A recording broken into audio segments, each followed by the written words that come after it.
How to move fast and travel efficiently in darkest days. Hi everyone, welcome back to Crazy Gamer. If you are playing Darkest Days and want to move around the world faster and travel more efficiently, then first of all go ahead and open up the game.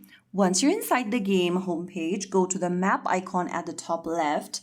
Now select the location where you want to travel faster. I'm just going to select this location over here and tap on show marker at the bottom right. Once you do that, I'm just going to select this location over here and now get back to the home screen. Go to this little A icon at the top of the screen to locate, and wherever you've marked your location to, you'll be able to auto move to that location, and once you are done reaching, you'll be able to stop the auto move. Now get back to the map icon again and go ahead and pick these options such as this Hope Maker or this Ammo's Exploration Tower.